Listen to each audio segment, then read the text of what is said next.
Hello everyone, welcome to my channel excellent coaching. MPC 005 का block 4 start हो रहा है आज, और इसका जो यूनिट 1 है उसमें हम पढ़ेंगे एथनोग्राफी के बारे में। तो पहले तो ये आपको यहाँ पे समझाएंगे कि क्वालिटेटिव रिसर्च क्या चीज़ होती है, क्योंकि अब यहाँ पे क्वालिटेटिव रिसर्च के बारे में बात करनी शुरू हो गए हैं। तो क्वालिटेटिव रिसर्च क्या होती है और इन दोनों के बीच में क्या कंपैरिजन होता है क्वालिटेटिव और क्वांटिटेटिव रिसर्च के बीच में, उसके बाद हम एथनोग्राफी पे जाएंगे और उसके बाद डिटेल में डिस्कस करेंगे। तो इंट्रोडक्शन में यहाँ पे इन्होंने दिया हुआ है कि इस यूनिट में बेसिक कॉन्सेप्ट्स और implication and uses of qualitative research in psychology, इसके बारे में आपको इन्होंने बताया हुआ है। इस यूनिट में जो डिस्क्रिप्शन है, मीनिंग है, वो एथनोग्राफी के बारे में है, ठीक है।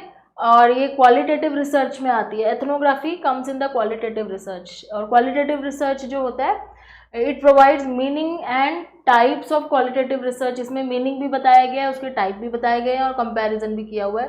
तो just this is the introduction and now we start with the meaning of qualitative research. तो qualitative research can be defined as the scientific research that tries to bridge gap of incomplete information, systematically collects evidence, provides findings, produces findings and thereby seek answer to problem or question।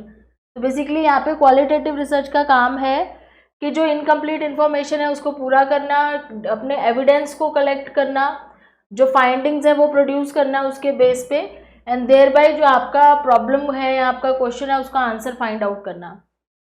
तो qualitative research basically data collect करने में, information को समझने में और दूसरों की values, opinions और जितनी भी सोशल एस्पेक्ट्स हैं हमारे कम्युनिटी के या किसी भी कम्युनिटी के, वहाँ के कल्चर के, पॉपुलेशन के, उन चीज़ों को अंडरस्टैंड करके उनके बारे में डेटा कलेक्ट करना या उनसे रिलेटेड जो भी इंफॉर्मेशन है वो इकट्ठी करना। तो मोस्टली क्वालिटी को इंक्रीज़ करने के ऊपर होता है यहाँ पे, कि हम जो इन्फॉर्मेशन है ना उसकी क्वालिटी इंक्रीज़ करने की कोशिश करते हैं, कि जो हमारे पास इन्फॉर्मेशन है वो बहुत ही क्वालिटेटिव इन्फॉर्मेशन हो, वहाँ पे कहीं पे कोई गैप ना हो, कुछ चीज़ मिसिंग ना हो, कोई एविडेंस मिसिंग ना हो, ताकि इन्फॉर्मेशन कंप्लीट हो सके। तो यहाँ पे जो इन्फॉर्मेशन को क्वांटिटी की बजाय हम क्वालिटी पे ज़्यादा फोकस करते हैं।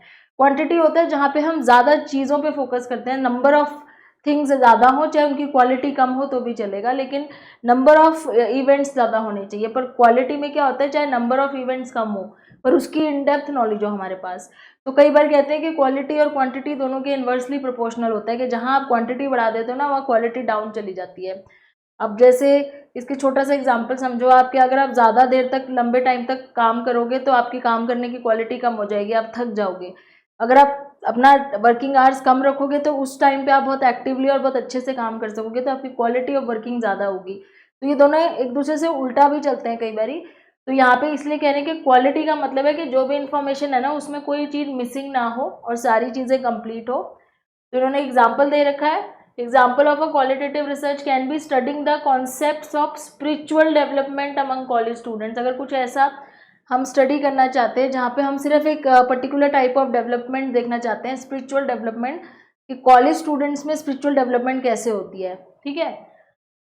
David had done such a study at a fairly conservative school. ऐसी एक स्टडी हो भी रखी है जहाँ पे ही actually try to analyse whether there is an uniformity और considerable diversity in people understanding of city. एक ऐसी एक्चुअली में स्टडी हो रखी है 1995 में, जहाँ पे इन्होंने ये स्टडी करी थी कि ये जो स्पिरिचुअल डेवलपमेंट है जो कॉलेज स्टूडेंट्स के बीच में है, इसमें कोई यूनिफॉर्मिटी है या इसमें भी बहुत ज़्यादा डाइवर्सिटी है। तो कहने का मतलब है इसका एरिया छोटा होता है, फोकस हमारा छोटा होता है, फोकस एरिया छोटा होता है, क्योंकि हम ज़्यादा बड़ी क्वांटिटी को नहीं कंसीडर करते, हम एक ही चीज़ पे फोकस करते हैं, लेकिन उसमें हम इन डेप्थ जाके स्टडी करते हैं ताकि हमारी क्वालिटी मेंटेन रहे, कोई इन्फॉर्मेशन मिसिंग ना हो। तो ये क्वालिटेटिव रिसर्च है। Qualitative research helps in providing in depth knowledge regarding human behaviour and tries to find out reason behind decision making tendencies. तो इन डेप्थ नॉलेज होती है ह्यूमन बिहेवियर की, उसको स्टडी करता है और क्यों हम ऐसे डिसीजन लेते हैं, क्यों हमारे जो बायसनेस है, हमारे थॉट्स हैं, ये सारी चीज़ों में ये सब इन्फ्लुएंस कहाँ से होते हैं, तो ह्यूमन बिहेवियर किससे इन्फ्लुएंस होता है, इन सब चीज़ों की इन डेप्थ नॉलेज ली जाती है क्वालिटेटिव रिसर्च में। तो इसमें टाइप्स अब बताए हुए हैं कि किस तरह के टाइप्स होते हैं क्वालिटेटिव रिसर्च में। तो पहले देखो यहाँ पे केस स्टडी है, क्योंकि ये भी हमने पढ़ा हुआ है कि एक तरह की क्वालिटेटिव रिसर्च होती है जहाँ पे हम इन डेप्थ नॉलेज लेते हैं। केस ऑफ एन इंडिविजुअल हो सकता है या ग्रुप का केस हो सकता है, कोई सोसाइटी का केस हो सकता है। तो हमारा फोकस होता है कि हम उस पर्टिकुलर सब्जेक्ट की इन डेप्थ नॉलेज लें, जहाँ पे उसका नेचर, प्रोसेस, फिनोमिना, जो भी हम उसमें से इकट्ठा कर पाए इंफॉर्मेशन वो कलेक्ट कर सकें। और हम केस स्टडी में हम डेटा कलेक्शन के लिए बहुत सारे मेथड यूज़ कर सकते हैं, जैसे हम किसी का इंटरव्यू ले सकते हैं, ऑब्जर्वेशन कर सकते हैं, डॉक्यूमेंटेशन, क्वेश्चनेयर, कुछ भी यूज़ कर सकते हैं।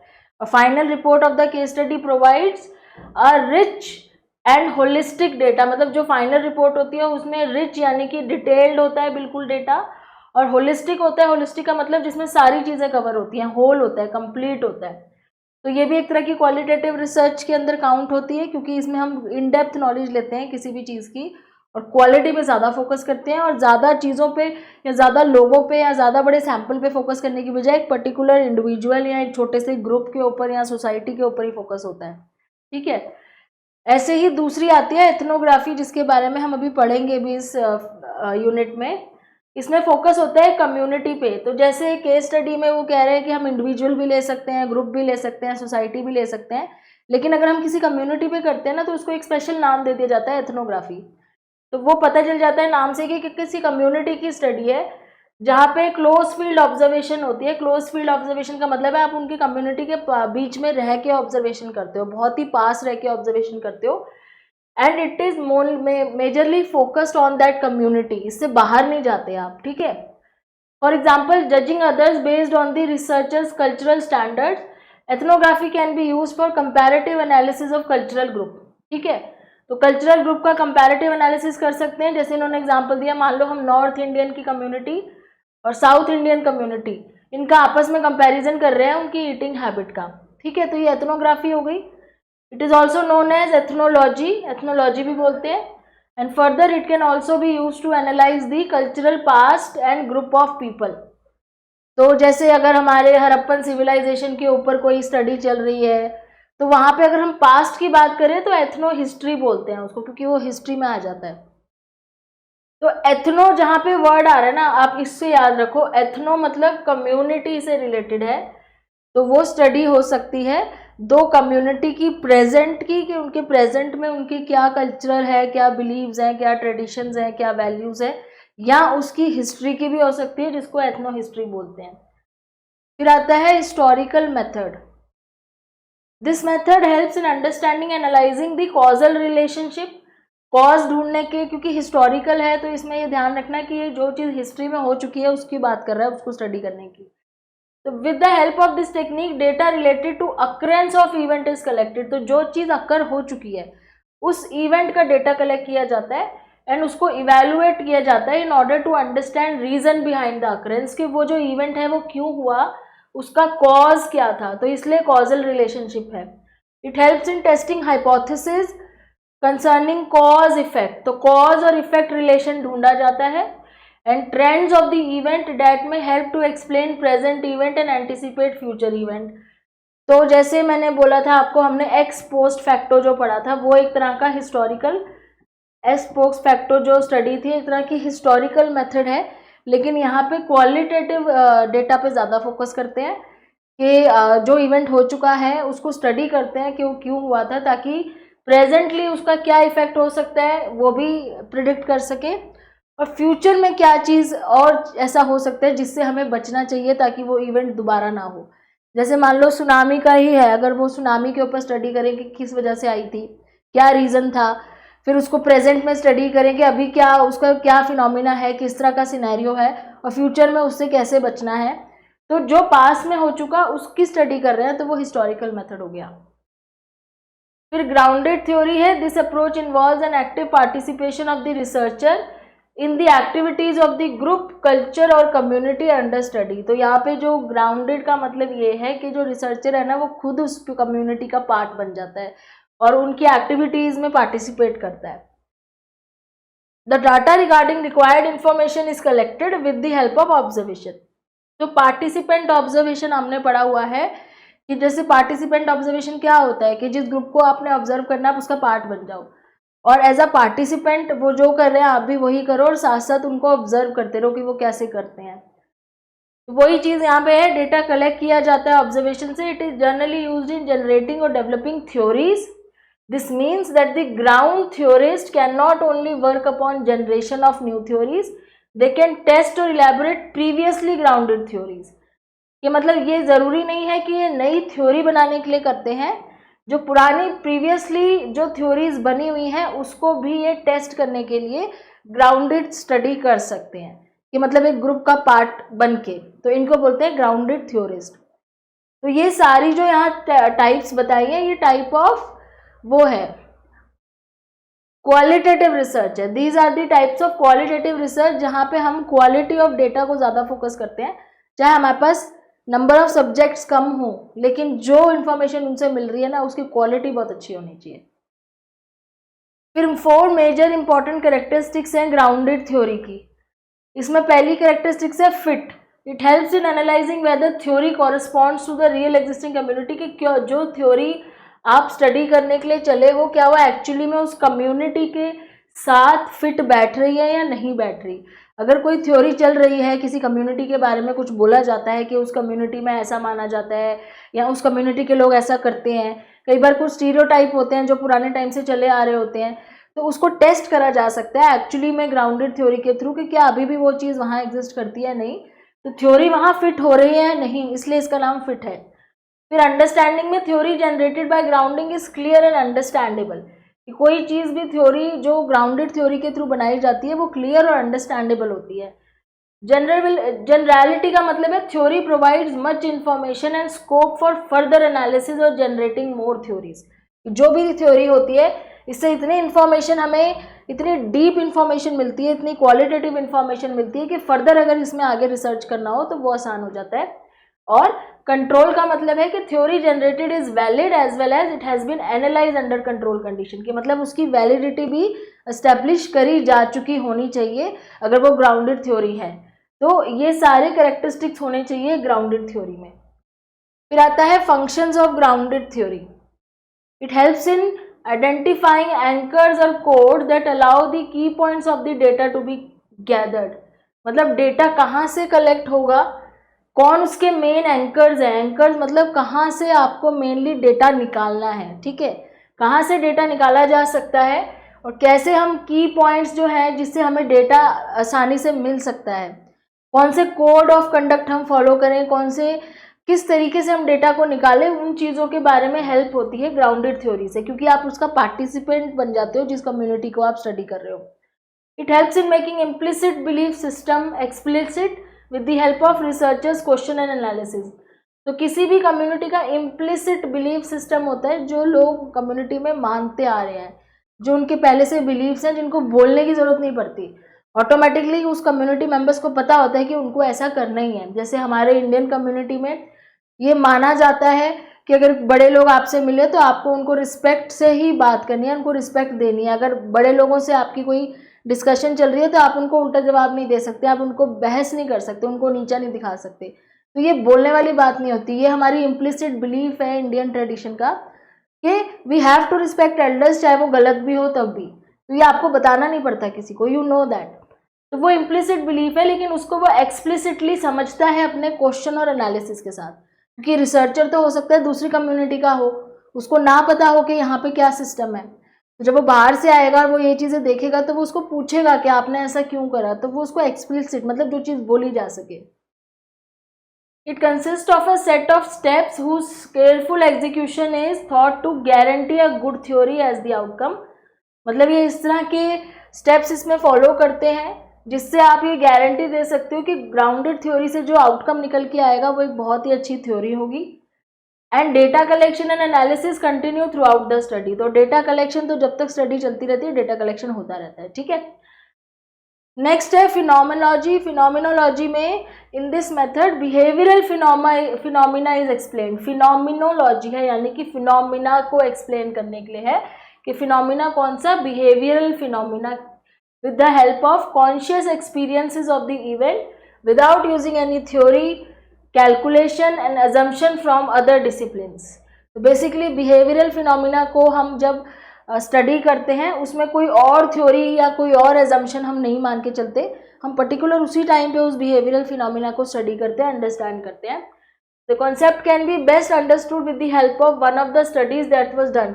अभी कह रहे हैं आपको तब समझ में आएगा जब ये स्टडी आप समझोगे जो करी गई थी, in which patients were asked to describe about caring and non caring nurses. एक बार ये स्टडी करी गई थी जहाँ पे पेशेंट्स को बोला गया था कि आप ऐसे आइडेंटिफाई करो 2 टाइप्स के नर्सेज जो केयरिंग है और जो केयरिंग नहीं है, और उनके बिहेवियर को स्टडी करने के लिए जो अगर केयरिंग नर्सेज हैं तो जो केयरिंग की कैटेगरी में आती है उनका बिहेवियर कैसे अलग होता है उन लोगों से जो नॉन केयरिंग की कैटेगरी में आता है। तो हॉस्पिटल में जो पेशेंट्स थे 1998 की स्टडी है, तो पेशेंट ने बोला कि एक्सप्लेन किया कि those nurses to be caring who show their existential presence and not merely their physical presence. मतलब कह रहे हैं कि केयरिंग नर्सेज की कैटेगरी में वैसे वाले नर्सेज आते थे जिनके बिहेवियर में ना एग्जिस्टेंशियल प्रेजेंस भी नजर आती थी, मतलब वो सिर्फ फिजिकली वहाँ प्रेजेंट नहीं होते थे, वो मेंटली, एथिकली, मॉरली भी प्रेजेंट होते थे। उनको पता होता था कि किस तरीके से पेशेंट्स के साथ डील करना है, कैसे उनसे बात करनी है, कितना इमोशनली कनेक्ट करना है पेशेंट्स के साथ। तो वो उस तरह की नर्सेज थी जो सिर्फ फिजिकली वहाँ प्रेजेंट नहीं थी। जैसे आपने देखा है एटीट्यूड कई बार नर्सेज का क्या होता है कि बस आए और दवाई दी और चिल्ला के चले गए पेशेंट पे और कुछ उनके साथ कनेक्शन नहीं बनाया। तो ये कह रहे थे जो केयरिंग नर्सेज थी ना उनका एग्जिस्टेंशियली भी प्रेजेंस थी वहाँ पे, and the existential presence of caring nurses refer to the positive response. मतलब उनका जो पॉजिटिव रिस्पॉन्स होता था जब वो पेशेंट कोई रिक्वेस्ट करता था उससे पता चलता था। Relaxation, comfort, security that the client expresses. मतलब जब वो इस तरह के नर्सेज से पेशेंट डील करते हैं तो उनको बहुत रिलैक्स फील होता है, बहुत कंफर्टेबल फील होता है, बिल्कुल एंग्जाइटी फील नहीं होती है, ठीक है, सिक्योरिटी फील होती है। तो इससे the client expresses both physically and mentally, मतलब फिजिकली भी मेंटली भी कनेक्शन हो जाता है, and immediate direct result of the client stated and unstated needs. मतलब क्लाइंट के जो भी नीड्स, स्टेटेड नीड्स मतलब एक तो होता है कि जो वो मांग रहा है जो उसको चाहिए, अनस्टेटेड नीड का मतलब है जो ऑटोमेटिकली जब आप किसी की केयर करते हो तो आपको पता चल जाता है कि उसको क्या चाहिए होगा, उसके मांगने से पहले ही आप दे देते हो।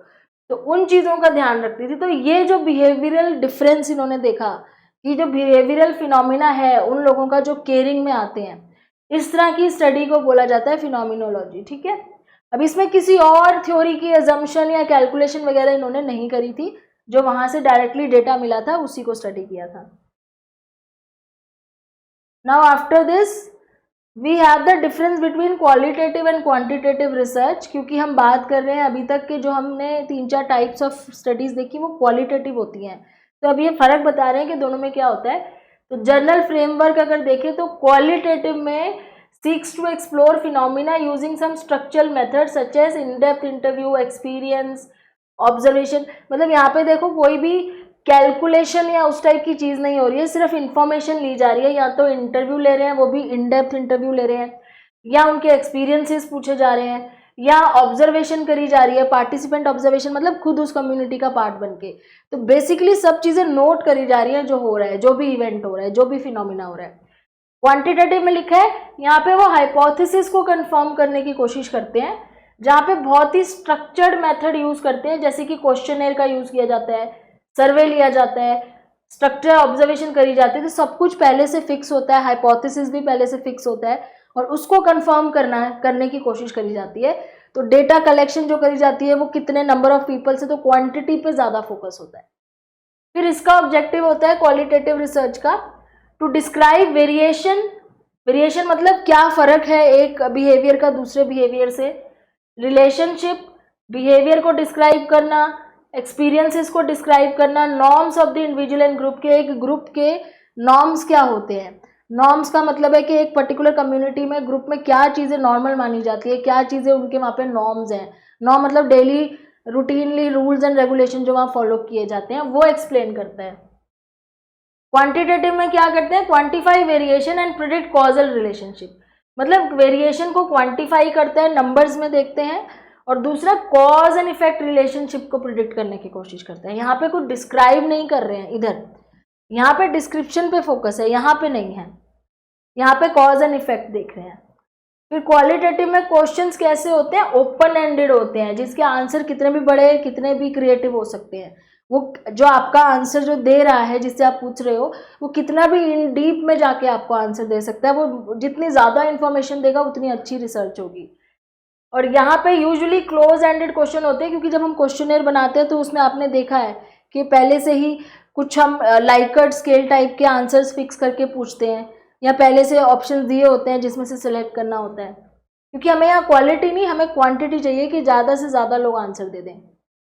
फिर representation of the data, data is presented in the form of notes, recording and video tape. तो यहाँ पे नोट्स बनाते हैं, रिकॉर्डिंग करते हैं, वीडियो टेप करते हैं, क्योंकि डेटा बहुत सारा होता है। यहाँ पे ग्राफ और नंबर्स के फॉर्म में होता है, क्योंकि ये क्वांटिटेटिव है तो हम स्टैटिस्टिकल एनालिसिस करते हैं, हम उसको ग्राफिकल रिप्रेजेंटेशन करते हैं, तो वहाँ पे नंबर्स के फॉर्म में होता है। फिर यहाँ कौन सा रिसर्च डिज़ाइन होता है, जो फ्लेक्सिबल होता है, ठीक है, अकॉर्डिंग टू सिचुएशन होता है, कि जो सिचुएशन होगी उसके अकॉर्डिंग जो रिसर्च डिज़ाइन हमें अलाउ करेगा। And the question use for the data collection differs individually, क्योंकि क्वेश्चन भी फिक्स नहीं होते, हो सकता है एक ही कम्युनिटी के 10 लोग हैं तो सबसे अब अलग अलग टाइप के क्वेश्चंस पूछ रहे हैं, क्योंकि एक से एक टाइप की इन्फॉर्मेशन मिल रही है, दूसरे से दूसरे टाइप की। एंड द रिसर्च डिज़ाइन, यहाँ पे प्री डिटर्मिन्ड रिसर्च डिज़ाइन होते हैं और स्टेबल होते हैं शुरू से ही। And the question use for data collection are same for all the participant. तो जितने भी हमने रिसर्च डिज़ाइंस पहले हम पढ़ते आ रहे हैं पुराने पिछले यूनिट्स में, तो वैसे ही क्वांटिटेटिव में फिक्स होता है पहले से कि हम कौन सा रिसर्च डिज़ाइन फॉलो करेंगे, और क्वेश्चन सबके लिए सेम होते हैं, कि जो एक पार्टिसिपेंट से पूछा जाएगा वही सबसे पूछा जाएगा, क्वेश्चन बदलते नहीं हैं। तो ये डिफरेंसेस है between qualitative and quantitative research. Now relevance of qualitative research in psychology. Psychology में क्वालिटेटिव रिसर्च का क्या रेलेवेंस है, ये क्यों करनी चाहिए हमें। तो इसमें कह रहे हैं कि आजकल के टाइम पे ना क्वालिटेटिव रिसर्च की भी बहुत ज़्यादा वैल्यू बढ़ गई है, क्योंकि जब हम ह्यूमन साइंसेस की बात करते हैं ना, ह्यूमन बिहेवियर की बात करते हैं, जहाँ पे हमें फिनोमिना या जो बिहेवियर नेचुरली अकर हो रहा है उसकी इन डेप्थ स्टडी करनी होती है, तो वहाँ पे सिर्फ क्वांटिटी से काम नहीं चलता। कई बार क्वांटिटी चाहे एक ही हो या 2 ही लोग हों, लेकिन क्वालिटी चाहिए होती है, क्योंकि हमने बिहेवियर को स्टडी करना है। तो बेसिकली इट इज सेइंग कि with the main motive of maintaining historical attempt to frame psychology as a natural science, क्योंकि नेचुरल साइंस को हमने उसका जो साइकोलॉजी का जो स्टेटस है as a natural science maintain करना चाहते हैं। तो जब हम नेचुरल साइंस की बात करें तो हम नेचुरल फिनोमिना की स्टडी कर रहे हैं, वहाँ पे जो नेचुरली अकरिंग बिहेवियरल फिनोमिना है, तो वो चीज़ है यहाँ पे मेन मोटिव। एंड उसके अलावा भी अगर कह रहे हैं कि नेचुरल साइंस मेथड में एक्सपेरिमेंटल मीन्स तो यूज़ होते हैं, लेकिन वो सिर्फ कॉजल रिलेशनशिप के लिए होते हैं, कॉज निकालने के लिए होते हैं। लेकिन जो ये वाली अप्रोच है क्वालिटेटिव, इसमें large number of participants and effectively captures aspects of human nature. यहाँ पे ह्यूमन नेचर के सारे एस्पेक्ट्स को हमें स्टडी करने का मौका मिलता है। And qualitative research is less interested in explaining phenomena than in understanding them. मतलब यहाँ पे हम उसका कॉज नहीं कोशिश करते ढूंढने की, जस्ट हम अंडरस्टैंड करते हैं कि कैसे करते हैं बिहेव, मतलब लोग किस तरह बिहेव करते हैं, कम्युनिटी में किस तरह का बिहेवियर होता है, ग्रुप का किस तरह का बिहेवियर होता है, खाली अंडरस्टैंड कर रहे हैं। हम उसके पीछे का कॉज नहीं ढूंढ रहे हैं कि वो ऐसा बिहेव क्यों कर रहे हैं। We are not finding any causal relationship. Then they are saying qualitative research therefore helps in attaining in-depth knowledge of human nature, attitude, behavior and experience। तो human की nature, human का attitude, उनका behavior, उनके experience की in-depth knowledge होती है। और इसकी क्या क्या implications है हमारे psychology में, तो helps in textual description of experiences। तो लोगों के जो experiences होते हैं जो बहुत subjective होते हैं और सबके अलग अलग होते हैं, उसको डिस्क्राइब करने में हेल्प मिलती है। टेक्सचुअल डिस्क्रिप्शन मतलब आप उसको एक टेक्स्ट बुक की तरह डिस्क्राइब कर सकते हो जब आप स्टडी करते हो। Helps in identifying and explaining social norm, religion, role of gender, socio economic status. तो किसी भी कम्युनिटी के सोशल नॉर्म्स क्या है, रिलीजन क्या है, जेंडर रोल्स क्या है, सोशो इकोनॉमिक स्टेटस क्या है, ये सब चीज़ें आप एक्सप्लेन कर सकते हो। अब यहाँ पे देखो अंडरस्टैंड करना है, कॉज नहीं ढूंढना है उसका, ठीक है। Helps in understanding those behavioural phenomena which can not B quantified. कुछ ऐसे बिहेवियरल फिनोमिना होते हैं जिसको आप नंबर्स में नहीं पढ़ सकते हो, तो वो चीज़ कैसे करोगे आप स्टडी, क्वालिटी से ही करोगे, इन डेप्थ इंफॉर्मेशन से ही करोगे। हेल्प्स इन कलेक्टिंग डेटा अंदर more natural situation, natural settings में डेटा कलेक्शन करने में हेल्प करता है, लैब सेटिंग्स नहीं होती हैं, मैनिपुलेशंस नहीं होती हैं। और लास्ट में helps in determining those factors which are meaningful and are more important to the respondents. तो इस तरह के फैक्टर्स हमें पता चलते हैं जो हम जिनकी स्टडी कर रहे हैं, जो हमारे रिस्पॉन्डेंट्स हैं, उनके लिए बहुत इंपॉर्टेंट है जो फैक्टर्स। तो इसमें ओपन एंडेड क्वेश्चंस पूछे जाते हैं, जैसे कि यहाँ लिखा हुआ है, and provide a chance to unfold those facts which can not be done with the help of to the point close ended question. तो मतलब ये वो चीज़ें हमें स्टडी करने में हेल्प करती है जिसमें हम टू द पॉइंट आंसर से काम नहीं चला सकते। तो किसी की फीलिंग्स हो गई, किसी का एक्सपीरियंस हो गए, तो वो हमेशा ज़रूरी नहीं है कि आप एक वर्ड में आंसर लेके समझ सकते हो। तो उन चीज़ों के लिए क्वालिटेटिव रिसर्च हेल्प करती है। अब इसके आगे हमारा जो टॉपिक है वो नेक्स्ट वीडियो में हम स्टार्ट करेंगे। तब तक आप ये क्वेश्चंस करके अपनी अंडरस्टैंडिंग क्लियर कर सकते हो। तो नेक्स्ट वीडियो में we will start with ethnography, and I hope you have understood whatever we have learned today. So please like, share and subscribe, and thanks for watching.